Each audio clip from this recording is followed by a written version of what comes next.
Welcome to the Small Business Office Showcase, where daily we provide a quick tour of a government agency's small business portal or the like from a large prime.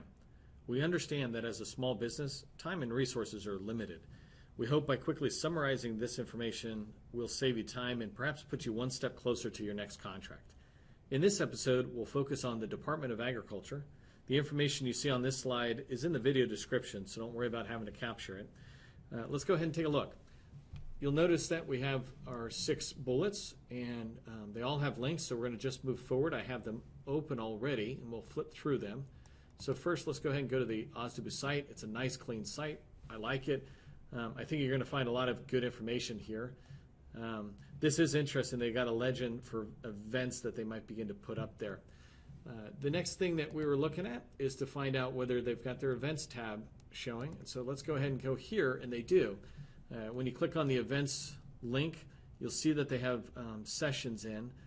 It kind of is unfortunate at the moment. It looks like they don't have any data farther out. That'd be nice to kind of get it out. I don't know if they're able to, but get it out like further into the year for your planning purposes, especially if you have to travel. Let's go ahead and go back to our thing. We got the forecast now. The forecast is a PDF, and I think I've got it right here. Here, this is pretty good. It's already got into FY18. As we look through here, you can see there's 133 pages of forecasted information out there. And as you start looking through, you can start seeing the way that they list this information.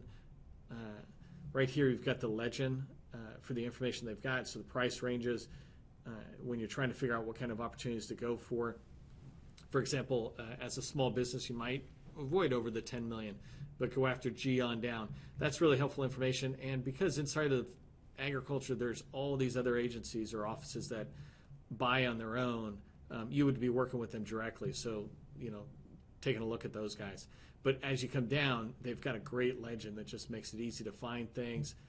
Where possible, they put the codes for the next codes, etc. So this is, I'm not going to go too far into it. I would have you come in here and say, definitely have people take a look at FY 2018, spend a day and just pick out which opportunities you think could be helpful to you.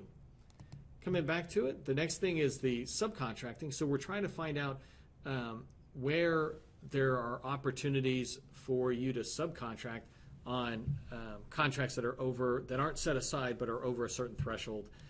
So anyways, that directory is there. Let's go ahead and switch over to it since I already have it open.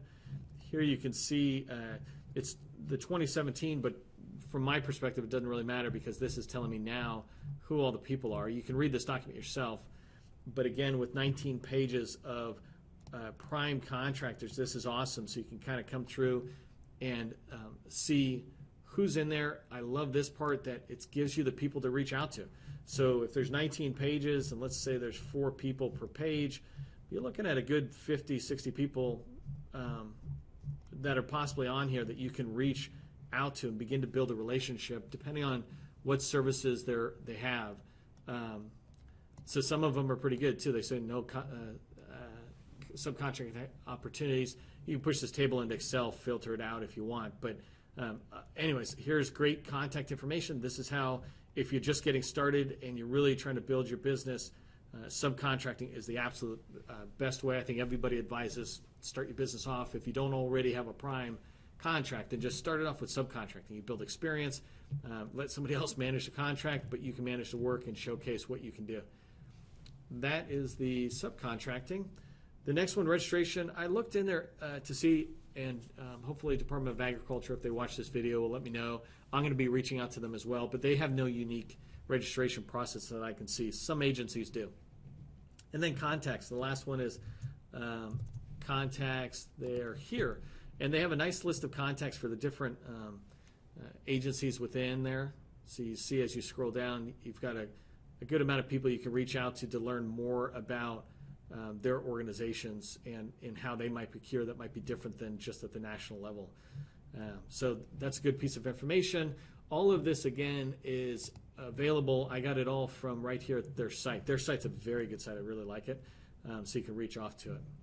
Let me go ahead and go back to this slide here. That concludes this walkthrough. I hope you found this information helpful. I'm Neil McDonnell with SV MacPack. I thank you for joining me today and hope you'll join me again for more video tours.